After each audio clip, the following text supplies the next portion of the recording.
basically, it's no secret.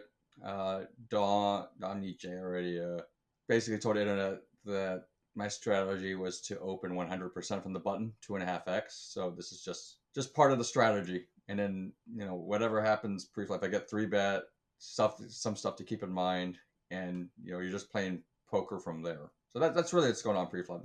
Nothing too special.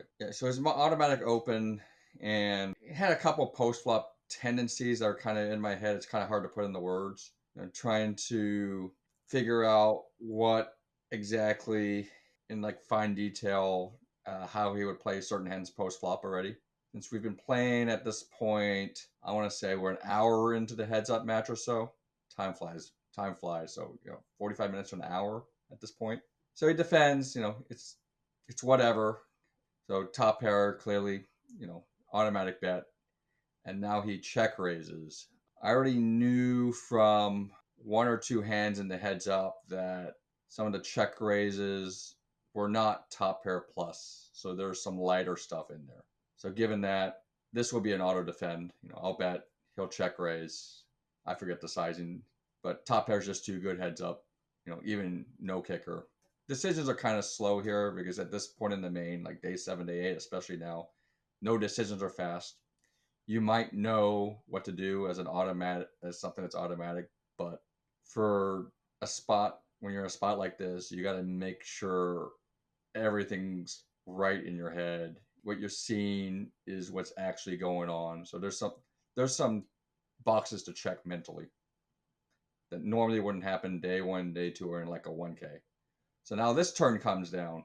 This 9 should be really good for check raise range. For all the semi bluffs get there, 8-6 gets there. Yeah, if you have 7-8, could check, but 9-5, there's some 2 pairs. A lot of the check raises turn a lot of equity here. But also now that he checks, now you have to question, which we'll see later, is the front door flush draw played like this? So you have the front door flush draw coming home one line or two ways. Once he bets here, what is he representing? So now Jack 8, was that betting the turn? Should that be betting the turn? That could be. 9-8 is a possible thing that turns equity, so that's one value hand he can have here. There are some random 6s, but a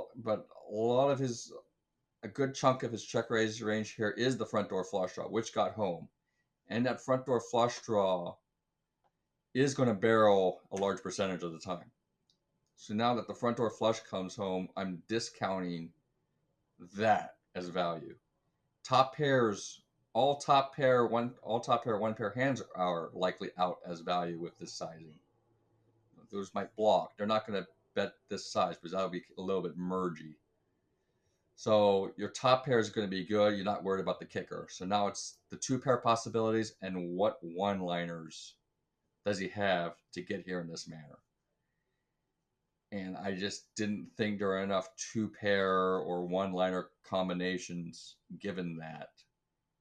So, it probably took me a minute and a half to think it through because you're going through the whole list of things that are bluffs, things that are value. And then now you got to weigh it. Then you got to weigh the bet sizing. And then, finally concluded, call, right or wrong. You always have a little bit of doubt that you're thinking about hands in the right way. So it's a little bit of a results-oriented thing.